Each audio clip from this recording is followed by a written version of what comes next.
작은 내 영혼 주가 이미 허락한 그 귀한 영생수 주여 갈망합니다. 그 약속 따라서 힘써 간구하오니 주여 내 기도 어서 들어주소서.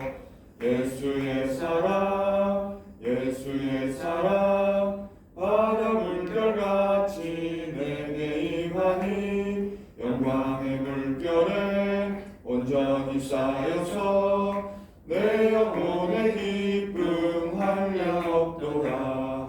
주 내게 약속한 큰 비 내려주시려 은혜의 저 구름 건너편에 떠올라 그 귀한 징조가 내게 밝히 보이니 나 힘을 다하여 주께 간구합니다. 예수의 사랑 예수의 사랑 바다 물결같이 내게 임하니 영광의 물결에 온전히 쌓여서 내 영혼의 기쁨 한량 없도다. 은혜의 소낙비 지금 흡족히 내려 구원의 큰 강물 흘러차고 넘쳐서 내 추한 모든 죄 모두 씻어버리니 나 지금 은혜를 충만하게 받았네. 예수의 사랑 예수의 사랑 바다 물결같이 내게 임하니 영광의 물결에 온전히 쌓여서 내 영혼의 기쁨 한량 없도다. 그 차고 넘치는 주의 은혜 물결 힘차게 밀려와 내게 만족합니다. 오 할렐루야로 주를 찬송하오니 내 마음의 기쁨이 항상 충만함이라. 예수의 사랑 예수의 사랑 바다 물결같이 내게 임하니 영광의 물결에 온전히 쌓여서 내 영혼의 기쁨 한량 없도다. 감사합니다. 우리 신동님 박수 한번 보내주십시오. 송명군과 우리 동행군이 우리 도려 마을의 젊은 일꾼인데 조금 건강이 안 좋아서 그런데 곧 회복될 겁니다. 파이팅 하시고 믿고 하는 될 겁니다. 감사합니다. 오늘은 2023년 12월 16일입니다. 월요일 오전 예배를 시작하겠습니다. 기도드리겠습니다. 하나님 아버지 감사드립니다. 지구의 온난화를 걱정하던 중에 겨울다운 한파와 강풍을 보내주셔서 감사드립니다.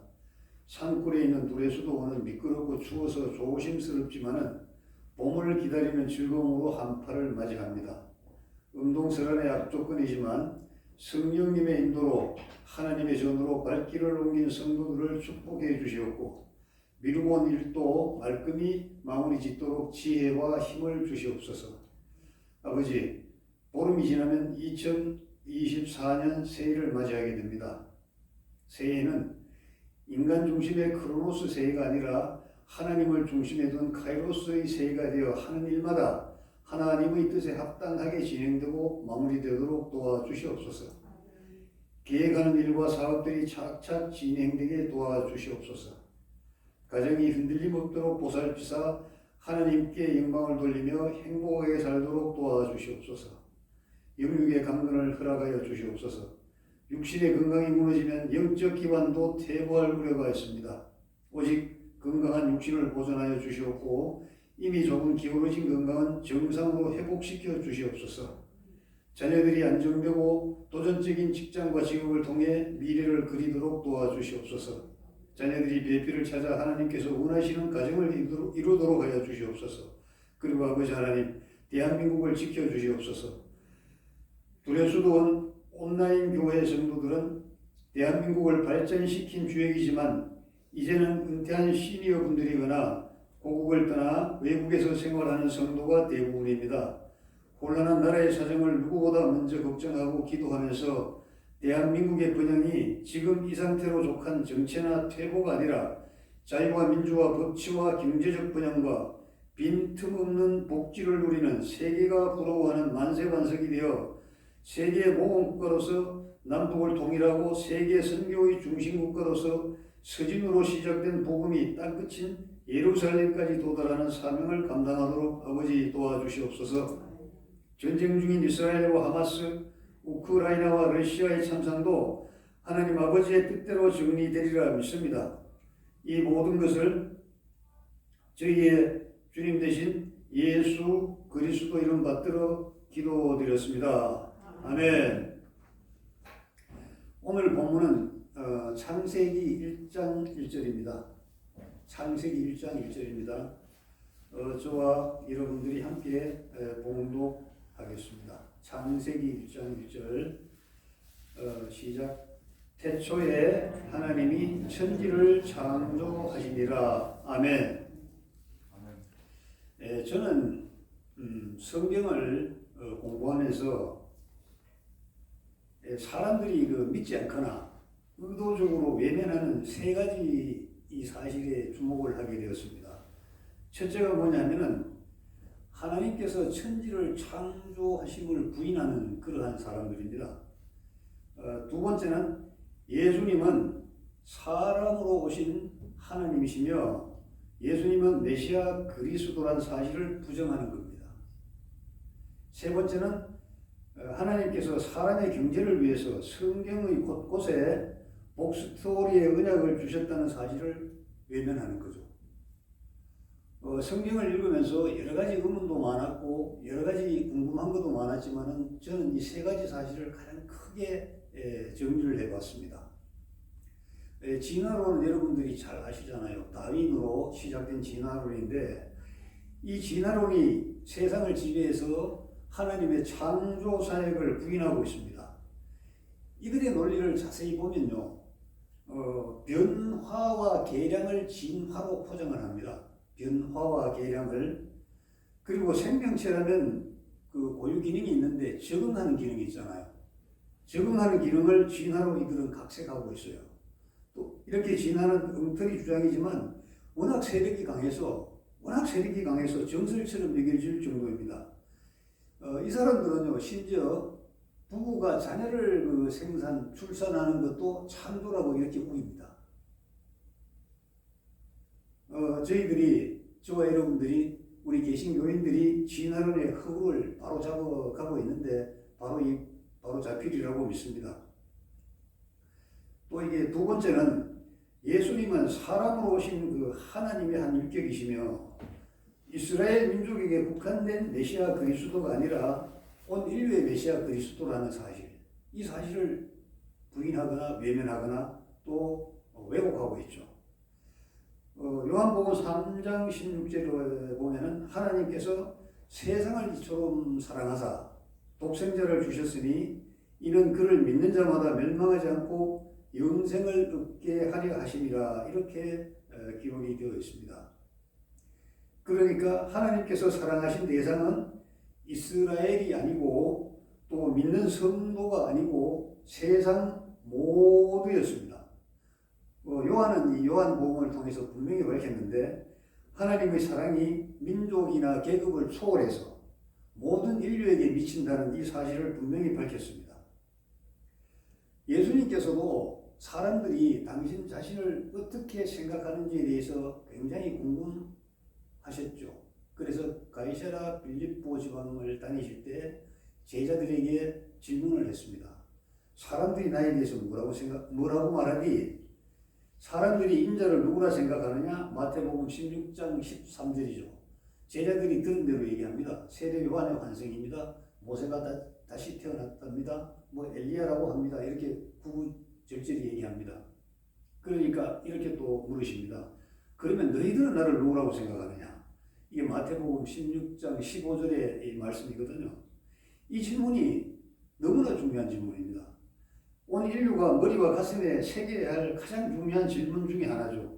그렇기 때문에 하나님께서는 직접 베드로에게 영감을 주셔가지고 베드로가 대답을 하도록 하셨습니다. 그 유명한 주는 그리스도시요 살아계신 하나님의 아들이시니이다. 이게 마태복음 16장 16절의 말씀입니다. 이스라엘 민족을 보면 아직도 예수님을 믿지 않지요. 예수님을 하나님의 아들로 생각하지 않으며 또 메시아 그리스도가 아니라고 그들은 생각하고 있습니다. 그래서 요즘 교계 신문이나 또 선교사들을 통해서 들어보면은 이스라엘 그 국민들 중에 우리 교회로 들어오는 사람들이 점차 증가하고 있는데 이것이 교계의 빅뉴스입니다. 저나 여러분은 당연히 믿어야 되고 당연히 믿어야 되며 정말 전도를 더 하지 못해서 우리가 안달을 하는데 이번에도 어제 그저께 눈비가 많이 왔을 때도 보니까 여기 단지에 계신 우리 저희들의 그 권사님께서 그 추운 그 겨울에 그 추운 그 날씨에도 전도를 나가셨더라고요. 정말 눈물 겹도록 정말 감사하고 고마운 일이죠. 저희들은 이런데 이스라엘 사람들은 교회 찾아와서 유대교를 버리고 우리 개신교로 들어오면 그게 큰 빅뉴스가 되는 그런 아직도 이스라엘은 그렇습니다. 사방에 적들의 에워싸여 있잖아요. 항상 전쟁을 겪고 있고 지금도 전쟁을 하고 있잖아요. 이들은 이제 예수님을 구약의 선지자 중 한 명으로 이렇게 생각하죠. 또 메시아 그리스도로 인정하지 않죠. 사실은 이런 불경제 때문에 그러한 전쟁을 겪어야 된다는 것을 그들은 깊이 깨닫지 못하고 있습니다. 세 번째는 천지를 창조하시고 사람을 지으신 하나님께서요. 지으신 사람들이 물질의 복을 누리고 살도록 완벽하게 아주 완벽하게 복을 주시고 갈무리해 놓으셨거든요. 모든 생명체에게는 세 가지 생육하고 번성하며 땅에 충만하라 이렇게 복을 주셨잖아요. 사람에게는 여기에 더하여 다스리고 정복하는 그 복을 주셨어요. 정말 완벽한 복입니다. 저희들이 들고 다니는 이 성경을 저는 이렇게 표현을 하거든요. 이게 보물지도입니다. 보물지도. 이 보물이 어디 들어있는지를 잘 알려주는 지도가 이 성경인데 그 보물이 갈무리 된 곳을 이게 상세하게 알려주는 길잡이로 손색이 없는 이 성경이거든요. 그런데 우리는 이 보물지도를 들고 사실은 방황을 하고 있습니다. 방황. 하나님께서 우리 손에 쥐어주신 이 보물지도를 들고 우리는 평생을 이리로 저리로 방황하면서 초라한 신세로 살고 있습니다. 또 어떤 그 경우에는 이 보물지도의 가치를 몰라보고 이것을 소홀히 대하기도 하고 이렇게 버리기도 합니다. 하나님께서는 1500년 시공 속에서 무려 40여 명의 그 기자에게 영감을 주셔서 성경의 경제와 경영에 관하여 무려 2360회나 기록하도록 하셨습니다. 여러분, 이 성경에 기록된 경제와 경영이 우리에게 필요가 없는 걸까요? 혹자처럼 성경에 여백이 많이 남아서 그 여백을 채우기 위해서 경제와 경영, 물질에 관한 얘기, 돈에 관한 얘기를 기록했을까요? 아닙니다. 절대로 아닙니다. 꼭 필요하고 또 이대로 경제와 경영을 일으켜야 되기 때문에 하나님께서는 성경을 기록할 때부터 그러한 그 말씀을 언약으로 여기저기에 계속 실었던 것입니다. 그런데 꼭 필요하고 꼭 그대로 하기를 바라시면서 기록하게 한 이 성경이지만은요, 역사를 잠깐 살펴보면 예수님이 오시기 전에 광야 생활을 했던 그 에세나파들, 이 사람들은 금욕주의 아닙니까? 금욕주의. 그 다음에 예수님 가시고 나서 약 한 1세기, 2세기 이경에 성행했던 영지주의자들의 신령주의, 땅의 것은 추하고 더럽고 버려야 될 것이며 오로지 신령한 하늘의 것만 구한다는 그 영지주의요. 또 저희들은 이게 극동지방 아닙니까? 저희들과 밀접한 동양의 유교, 불교, 선교의 문화 그리고 샤머니즘의 영향으로 하나님의 영감을 받아 기록된 성경의 경제와 경영이 자꾸만 멀어져 갔습니다. 성경이 들어와도 우리 인식을, 우리 사유를 지배하는 것은 유교, 불교, 선교, 그 다음에 샤머니즘이기 때문에 정말 여기에 성경에 이 보물지도에 들어있는 참된 가치를 모르고 외면하고 또 그 이상한 그 주장을 하는 사람들의 그 논리, 제가 오늘 새벽에도 그 동양에서 가장 그 유명한 그 학자이고 사회과학자죠. 공자의 그 의록을 쭉 찾아보니까 논어에 하기편에 이 얘기가 나와 있더라고요. 뭐냐면은 그 군자라는 것은 사람으로서 가장 이상적인 형태에 도달하려고 노력하는 사람은 먹고 입고 자는데 너무 신경 쓰면 안 돼. 배부르게 먹고 그 따스하게 입고 좋은 옷을 입고 편안한 안식처를 구하면 안 돼. 조선의 500년이 넘는 세월 동안에 이 유교가 우리 그 민중들을 지배해 왔던 것이죠. 그렇기 때문에 우리나라 같은 경우에도 나라 경제는 발전했잖아요. 그런데 개인이나 성도의 경제는 뒷걸음질치고 또 어떤 경우에는 호구지책을 걱정해야 되는 경우도 적지 않거든요. 어떻게 해야 되느냐? 바로 이 보물지도인 이 성경에 답이 있습니다. 이제는 성경에 그 하나님께서 영감을 주셔서 성경 곳곳에 기록하게 하신 그 내용을 찾아서 답을 찾아가면 됩니다. 운전을 하다가도 신호 잘못 보면은 큰일 나잖아요. 제가 그 젊을 때 강원도 하천지방에 가니까 그 관사촌 쭉 지나가는데 지프차를 타고 아이들이 나와서 경례를 하는데 왼손을 막 붙이더라고. 왼손을 붙여서 막 뭐 단결 그러기도 하고 뭐 부대마다 그 구호가 다른데 제가 누가 저렇게 가르쳤지? 경례는 오른손으로 하잖아요. 근데 걔들은 왼손을 올리는 거예요. 누가 저렇게 가르쳤지? 그런데 며칠 뒤에 제가 깨달았어요. 누가 가르쳐서 한 게 아니고 그 아이들은 그렇게 보였던 겁니다. 상대가 오른손을 올리면 아이가 보기에는 왼쪽 손이 올라가잖아요. 그러니까 자기는 왼손을 올려서 경례를 하는 겁니다. 누가 가르쳐서 한 것이 아니고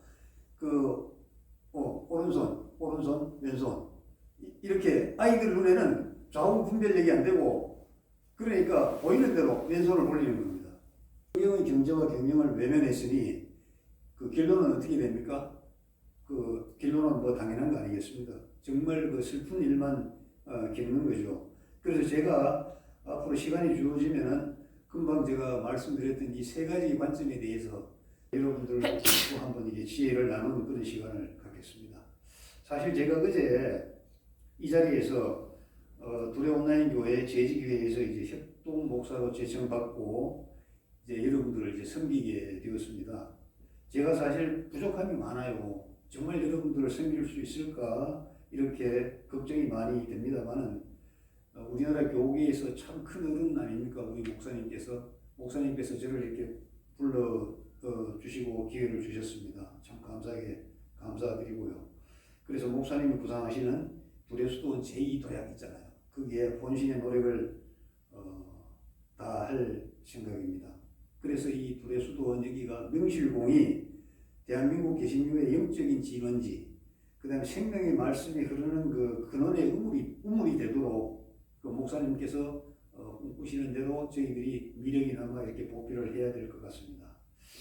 제가 당나라가 건설되고 2대 황제가 그 이세민 아닙니까? 태종 이세민이가 정치를 잘해서 정관의 칠안에는 아주 화려한 업적을 남겼어요. 그런데 이 황제가 정관의 칠하는 그 태평성대를 만드는데 아주 일조한 그 신하들이 많았는데 그 중에 한 사람 재상인데 그 위징이라는 사람이 있어요. 위징과 이 당태종이 대화를 한 내용이 있습니다. 이렇게 물었어요. 그대는 어떤 신하가 되고 싶은가? 저는 충신이 안 될 거예요. 충신이? 그러니까 이 당태종이 아니 신하된 자가 충신이 안 되면 그럼 어떤 신하가 되겠단 말이요? 저는 충신이 아니고 양신이 되겠습니다. 양신. 그러니까 태종이 충신은 무엇이며 양신은 도대체 무엇이요? 충신은 말입니다. 평소에는 폐하 지당하옵니다만 계속 연발하다가 결정적인 순간에 아니 되옵니다 하고 치받는 사람이에요. 그래서 사역을 맡고 죽으면서 자기의 이름은 청사의 길이 나와요. 충신 아무개라고. 그런데 황제는 어떻게 돼요? 충신의 간언을 받지 않는 아주 폭군 망국의 군주라 이렇게 이제 악명을 남기게 되는 겁니다. 그래서 당태종이 물었죠. 그렇다면 양신은 뭐냐 물으니까 양신은 말입니다. 폐하에게 올바른 건의를 드려서 폐하는 명군과 성군이 되게 하고 본인의 이름은 절대로 남지 않게 하는 겁니다. 그것이 진짜 신앙입니다. 그렇기 때문에 신은 양신이 되고자 합니다. 이렇게 이제 그 말을 했답니다. 제가 이제 양신이 되려면 어떻게 해야 되느냐? 제가 얼핏 생각해 보니까 첫째가 뭐냐면 격이 없고 스스럼이 없어야 돼요. 그 다음 두 번째 뭐냐? 사심이 없어야 돼. 개인의 이익을 저울질하면 이거 안 되는 거예요.